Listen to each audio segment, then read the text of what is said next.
તમે ખૂબ જ પુણ્યશાળી છો કે તમને ગુરુ ભગવંતોનું સાનિધ્ય પ્રાપ્ત થયું છે. તો તમે આવો ને, ત્યાં તમારા માટે દરવાજા ઉપર તાળા નથી માર્યા. પૈસા કમાવવા વાળી પ્રવૃત્તિને ચાકરી કહેવાય છે. મારા ગુરુ ભગવંતોના સેવા ચાકરી અને વૈયા વચને ચાકરી નહીં, મોક્ષ માર્ગની આખરી સીડી કહેવાય છે.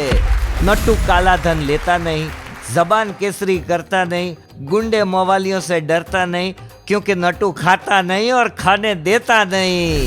અને આટલી ગરમીમાં હસતે મોઢે ગુરુ ભગવંતોની સેવામાં લાગ્યા છો. જુઓ, છાલા પડી ગયા છે તમારા પગમાં. જેના ચહેરા પર સ્મિત અને પગમાં છાલા છે, એ જ તો પ્રભુ મહાવીરને વાલા છે.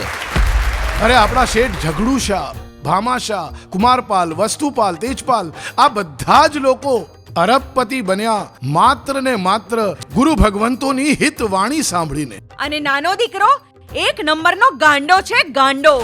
પવિત્ર તીર્થ સ્થળો પર કામ કરો છો અને આવી નીચ હરકત કરતા શરમ નથી આવતી? અમે લોકો જીન શાસનમાં જન્મેલી સંતાનો છીએ. જીભડીને દંડ અને પેટને ભાડું મળે એવું વિચારતી પ્રજા છીએ. થોડા રૂપિયાના ફાયદા માટે આતમનું નુકસાન ન કરનારા લોકો છીએ. રાહ પર ચાલતા લોકો નહીં, દુનિયાને એક નવી રાહ દેખાડનારા લોકો છીએ. करावे पार भव सागर गुरुवर करे जीवन उमंगी रे.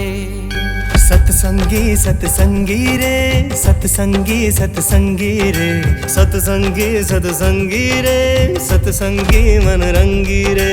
सत्संगी सत्संगी रे, सत्संगी सत्संगी रे,